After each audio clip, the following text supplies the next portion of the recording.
y'all can do better than that. I'm from Louisiana, so I say y'all. So I'm going to try it again. Good afternoon. Good afternoon. It is so exciting to be here. It was really important for me to be here, not just for you as participants to feel my energy, but also because I wanted to be a part of this so that I can feel your energy as well. Because before we are business owners, before we are lawyers or doctors or teachers, we are women. And we are mothers. And we are daughters. And as women, as mothers, as daughters, we are both fierce and fearless. And so I stopped by today to talk to you about what it means to be fearless, about what it means to know your limits, to acknowledge them, but also to go beyond them. So I just want to take a minute today to talk to you about what fearless means to me. Fearless means knowing that you're scared and acknowledging that fear, but still you do it anyway. Fearless means not knowing whether or not you're going to be rejected or turned down, but you do it anyway. So I want to share a simple story with you. Like I said, I'm from Louisiana. I actually grew up in a small town called Tickfaw, Louisiana. And Tickfaw is a type of small town where our grocery store was also the place where we rented movies and took our dry cleaning and took our rolls of film to be developed. See, Tickfaw is the type of small town where you could charge something on a credit card without having a credit card.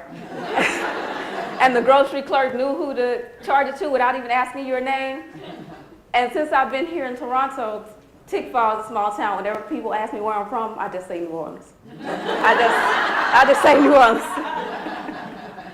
Well, when I grew up in Tickfaw, I'm the oldest of 4 children. I'm the only girl, and we had mostly male cousins, and we would play outside. You know, this was before video games and the internet, social media, and reality TV. We actually would play outside for hours.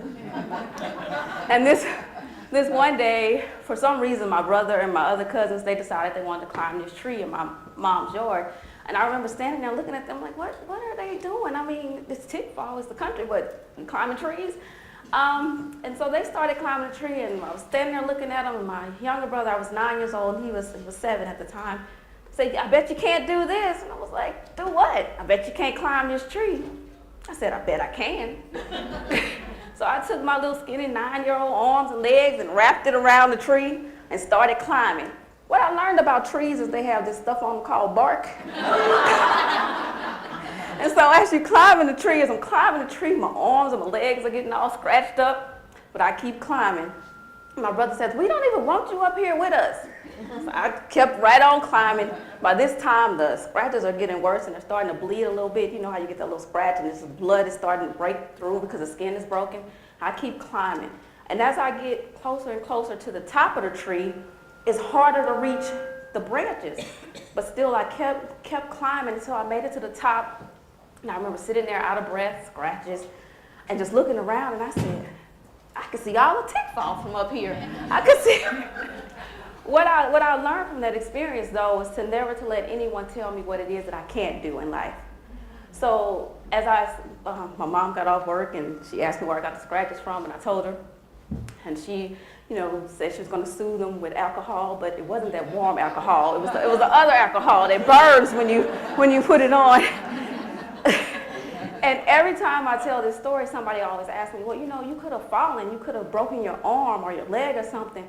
And I said, you know what, that's the same thing my mom said. I wonder if that's why she used that alcohol to kind of deter me, from climbing trees.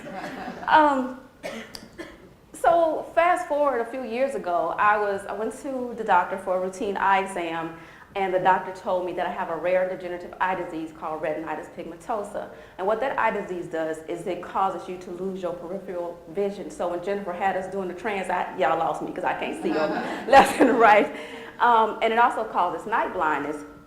And he informed me during this that due to the night blindness and the loss of the vision, I was considered legally blind. And due to that, he strongly suggested that I no longer worked, that I no longer went out at night, and that I could no longer drive. And despite the initial anger that I felt when he gave me that news, and also the frustration, and to be quite honest, the fear. I had fear of being disabled. I had a fear of being judged, and I also had a fear of being blind. And all I could think about to help me to move forward in this were the things he told me that I can't do. And it took me back to that incident with my brother, and that's when I realized this is my tree. This is where what I have to climb in order to reach the level of success that I want to reach in my life. So when he said I couldn't work, what I decided to do was I took training on assistive technology devices so that I could learn to do my job differently. I have devices that enlarge my text. I have speech-to-text software so that I can talk and it type for me and read that text back to me. And then I kept climbing. He said I can't go anywhere at night. I enrolled in the Center for the Blind where I learned mental mapping. So I have totally mapped this room. I know where everyone is. Please do not move so I don't want to bump into anybody. So that I can maneuver around without needing to carry my white cane. And the third thing he said that I couldn't do, he said that I couldn't drive. Well, I'll have you all know that I'm a VIP user of Uber, so I can go anywhere that you all can go.